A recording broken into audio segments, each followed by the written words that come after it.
I will knock you out. Ready, Inoue. Stop running. Fight me. I'm 122 best. I'm ready. Japan, America, send me location. I need my belts. Hey, what's up? This is Antonio. Welcome back to my channel. Now, who's ready for some fighting words? In this video, I want to talk about MJ and him accusing Naoya Inoue of ducking and avoiding him. Really quick, if you like the videos, please take the time right now, subscribe to the channel, one click. Also, hit the thumbs up button. It does help. It shows love and it supports this channel. And please circulate the videos. Tell a friend. Fighting Words is here. Let's see. I'm going to start this thing off with his experience. MJ has 12 wins, 9 KOs, and 1 loss. Now, what kind of guy is he? What kind of guy is he in the ring? What's his character? Well, he's battle-tested. He's the type of guy who displays skill, heart, and guts.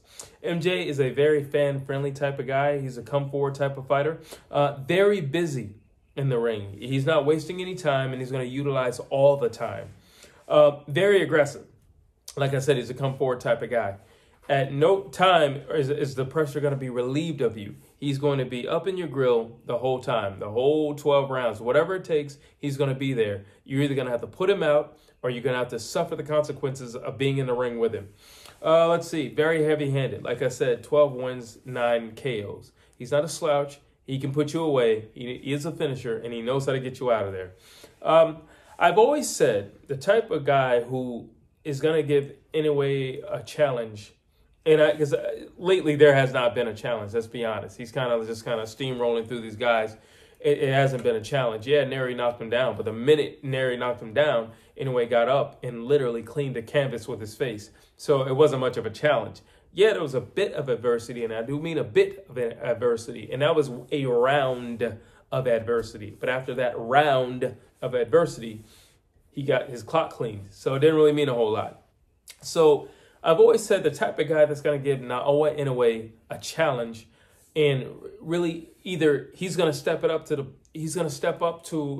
another level of competition, or he'll be bested.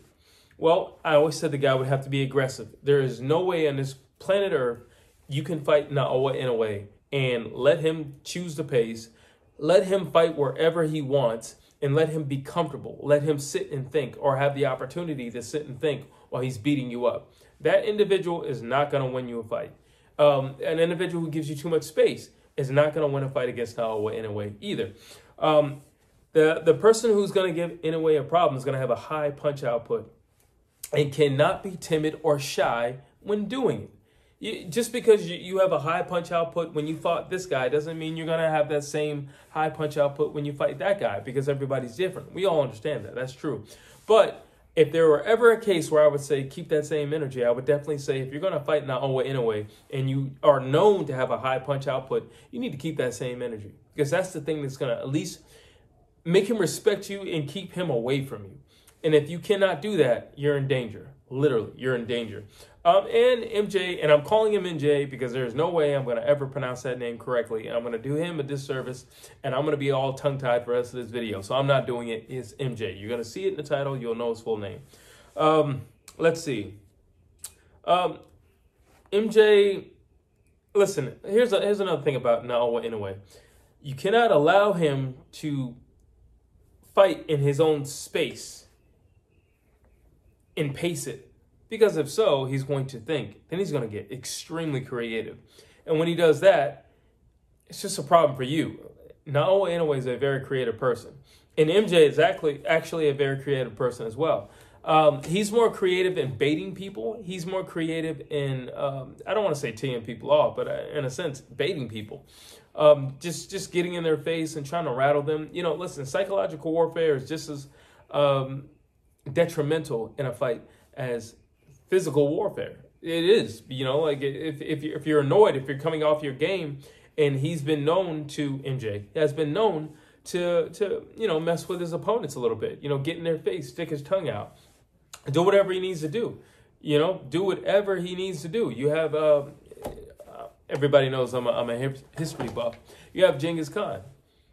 Yeah, he would go and invade kingdoms, that's true. But he would also throw heads over their walls and be like, hey, when I say open that door, you better open that door.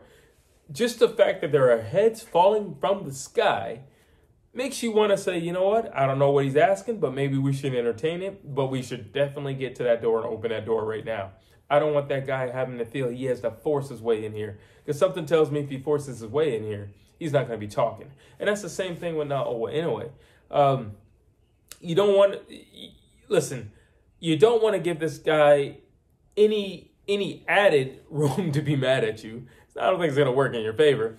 If you want a perfect example of that, let's look at Stephen Fulton saying that Naoya Inoue was, on some performance-enhancing drugs.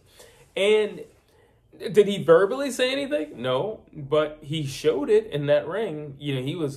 He's an aggressive guy as is, but I want to say he got the party started a little early, and I think it was due to that accusation.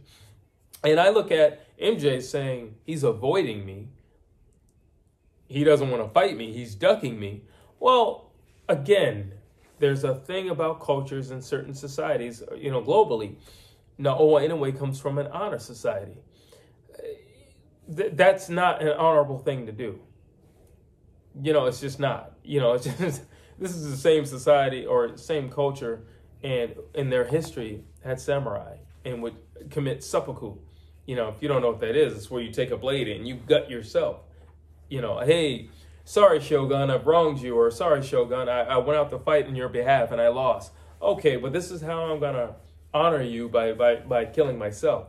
That's what it is. So this is where this man has come from. Now, you look at MJ, it's not like he comes from a slouch of a country as well. And his culture is very hard and very strong. You look at the weather, you look at the terrain, you look at everything.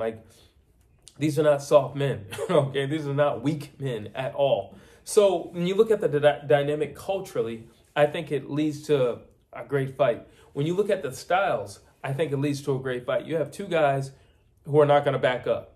That's just not in their nature. That's not how they're programmed. And it's also just not their culture. They're not weak people. So I think it's a fun fight. Let's see. MJ sets a very high pace, and he's aggressive. He's not throwing pillow punches, and he's not throwing punch finders or anything like that.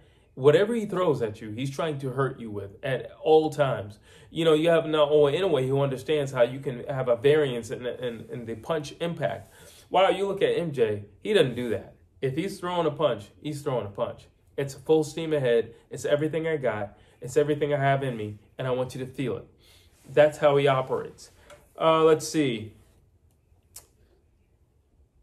I think this fight would be interesting in terms of, who's going to lead the dance.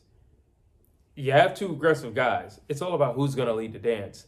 Now Naoya Inoue can do something that I don't feel like MJ does. Not to say that he cannot do it, but if he does do it, let me say it like this. If he does do it, he will not do it for the duration of the fight. And I don't think he possesses the skill or the discipline to do it for the duration of the fight. And that is allow his opponent to lead. I look at Naoya Inoue. He is skilled enough to actually say, you can lead the dance. I'm still going to be the one hitting you, but you can lead the dance. That's totally fine with me. I don't think MJ possesses that skill or that discipline, to be honest with you. So that is a notch against him. Now, typically when I match guys up with Naoya Inoue, I always notice one thing in particular that sets him apart from the rest of the guys, and that's his experience level. But here's where MJ differs from a lot of other guys that Naoya Inoue has faced in the past. Well, he's had over 250 amateur matches and somewhere around 80 knockouts. So when you talk about experience, there is nothing new under the sun for MJ. He has seen it. He has dealt with it. He has conquered it.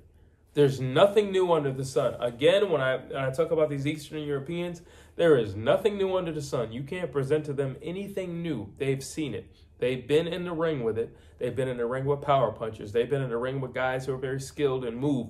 They've been in the ring with guys who throw a ton of punches, those machine gun punchers.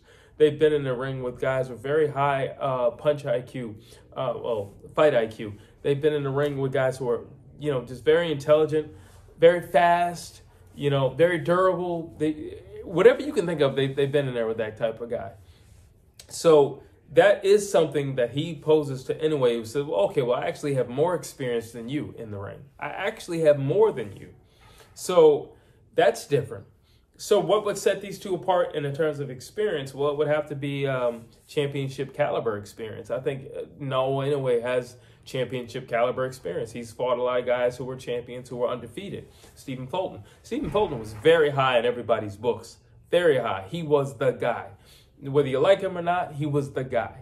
And the way he was dispatched of by Naoya Inoue pretty much said everything or answered every question that would ever be said about Naoya Inoue. Let's see. MJ is a vicious body puncher.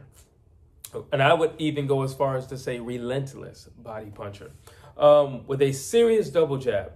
Another thing I've always said, if you're going to face Naoya Inoue, you have to be committed to your jab. Well, this is a man who is totally committed to his jab. He has a lot of pepper on that jab, and it's a double jab. He will throw single punches, but for the most part, he's throwing a double jab.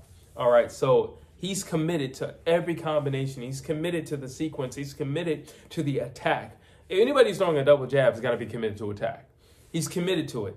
And both of those punches, not one, because one is not just a rangefinder or anything like that. He's committed to the attack, and he wants to hurt you with both punches. That's the difference. So after saying all that I've said, I have to ask this question. Well, a few questions, actually. My question would be, is Sam Goodman the better fight between him and MJ for Naoya Inoue? That's the first question. My second question is Sam Goodman more dangerous than MJ? And my third question is Sam Goodman more credible than MJ? Now, after answering those questions, I guess the question is, maybe why isn't MJ facing Naoya Inoue?